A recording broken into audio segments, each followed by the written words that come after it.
Assalamualaikum warahmatullahi wabarakatuh. Halo semuanya, perkenalkan, aku Muhammad Syawal Zaki Iksan dari kelas A Fakultas Hukum Universitas Jenderal Sudirman.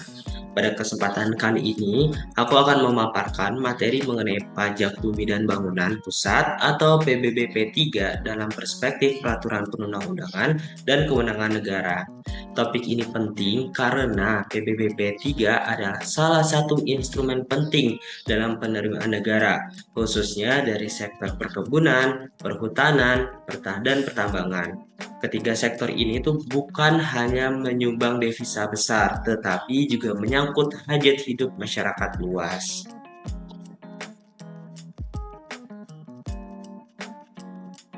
Pajak adalah sumber utama penerimaan negara maupun daerah. Pajak dipungut sebagai kontribusi wajib dari masyarakat kepada negara tanpa imbalan langsung, dan hasilnya digunakan untuk membiayai pemerintahan serta pembangunan. Salah satu pajak yang strategis adalah pajak bumi dan bangunan atau PBB. Berdasarkan Undang-Undang Nomor 12 Tahun 1985, Undang-Undang Nomor 12 Tahun 1994, PBB dipungut setiap tahun atas kepemilikan dan pemanfaatan bumi serta bangunan. Nah, dari PBB inilah lahir PBB P3, yaitu pajak bumi dan bangunan untuk sektor perkebunan, perhutanan, dan pertambangan.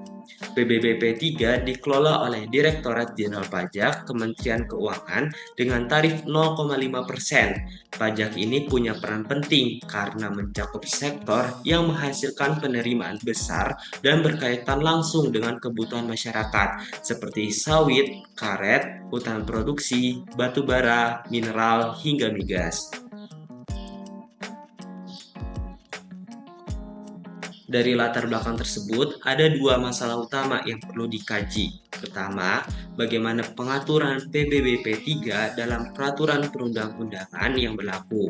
Kedua, bagaimana kewenangan negara dalam mengelola dan memungut PBBP 3 jika ditinjau dari pasal 23A dan pasal 33 ayat 3 Undang-Undang Dasar 1945. Tujuan kajian ini sederhana, yaitu untuk mengetahui aturan yang mengatur PBBP 3 sekaligus memahami landasan kewenangan negara dalam pemungutannya.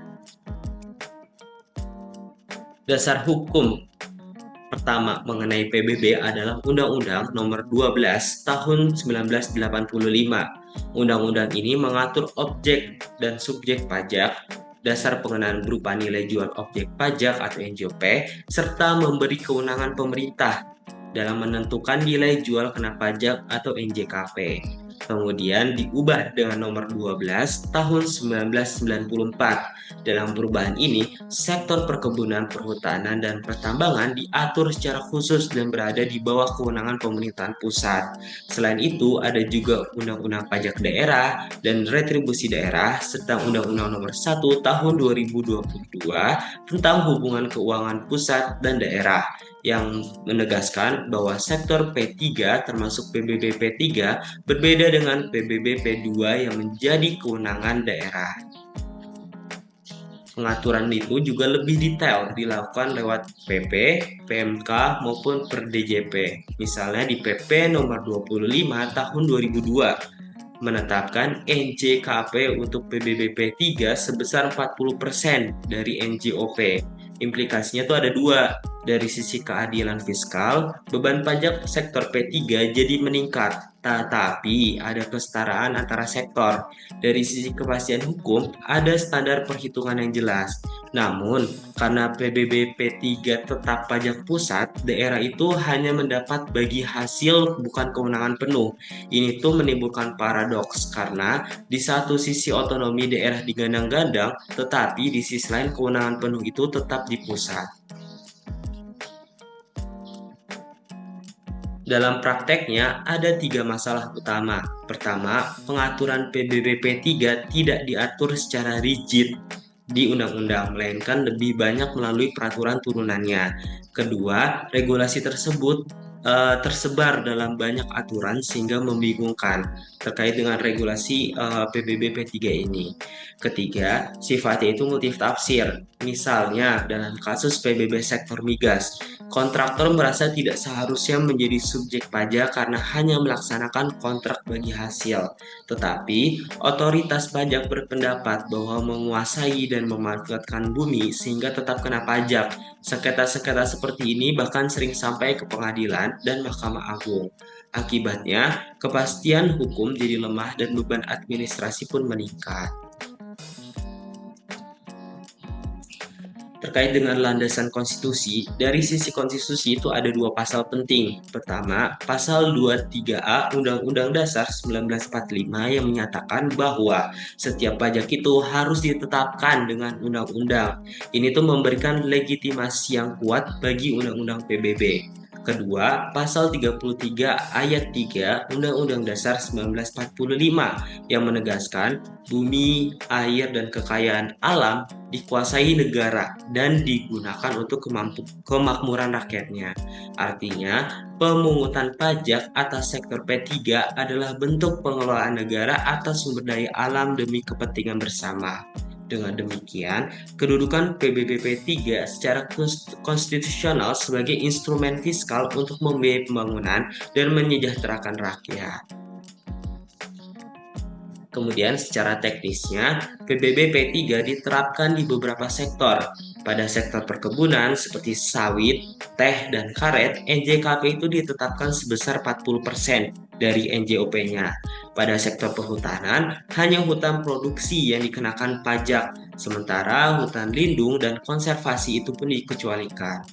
Pada sektor pertambangan dan migas, pajak dikenakan atas wilayah kerja tambang, baik batu bara, mineral, maupun migas. Administrasi dilakukan oleh Direktorat Jenderal Pajak dengan menerbitkan SPPT, sementara wajib pajak itu wajib mengisi SPOP.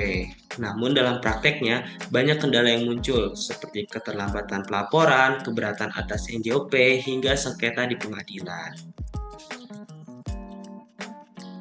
Sehingga dari uraian tadi itu dapat disimpulkan bahwa meskipun PBB P3 itu memiliki dasar hukum yang kuat, pengaturannya masih tersebar, namun multifasir dan menimbulkan sengketa, secara konstitusional sah, tetapi dalam praktik masih lemah dari sisi kapasitas hukumnya.